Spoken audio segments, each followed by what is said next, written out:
Breaking news এই মুহূর্তে নন্দীগ্রামের সমবায় ভোট ঘিরে উত্তেজনা। নন্দীগ্রামের কাঞ্চননগরে বোমাবাজি, সমবায় ভোটে তৃণমূল বিজেপি বচসা, সেখানে বোমাবাজির ঘটনা। তৃণমূল বিজেপি কর্মীদের বচসার পরে বোমাবাজি, একের পর এক বোমা ছোড়া হচ্ছে। দেখছেন সেই ছবি, সুজিত রয়েছে প্রতিনিধি। সুজিত, কি পরিস্থিতি, কেন এরকম পরিস্থিতি তৈরি হলো?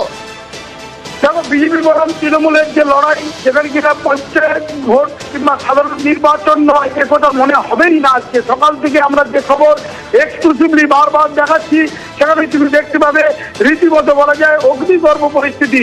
এবং তুমি যে ছবি দেখাচ্ছি আমরা, সেখানেই দেখতে পাবে যে সাধারণ নির্বাচন, লোকসভা, বিধানসভা না, এটা সমবায় ভোট। এটা কিন্তু তুমি ছবি দেখে বোঝা যাবে না। এবং যে পরিস্থিতি নন্দীগ্রামে, সেখানে সমবায় ভোটকে ঘিরে তৃণমূল বিজেপির কর্মীদের মধ্যে প্রথমে একেবারে বচসা, হাতাহাতি, সেখান থেকে রীতিমতো বলা যায় বোমাবাজি দিনে দুপুরে নন্দীগ্রামে বোমাবাজি চলছে।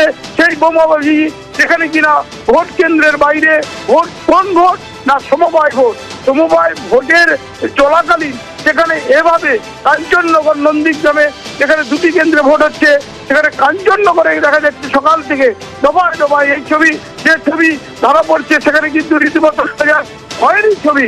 মানুষজন ছোটাছুটি করছে। বোঝাই যাচ্ছে সুজিত, কি পরিস্থিতি, একের পর এক বোমা, তৃণমূল বিজেপি বচসা এবং তার থেকে একের পর এক বোমাবাজি।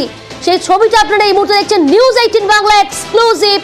সমবায় নির্বাচনে কেন্দ্র করে ধুন্ধুমার পরিস্থিতি তৈরি হয়েছে নন্দীগ্রামে। তৃণমূল বিজেপি কর্মীদের বচসায় বোমাবাজির ঘটনা। এই খবরের দিকে আমাদের নজর থাকবে, তবে তার আগে হেডলাইন্স।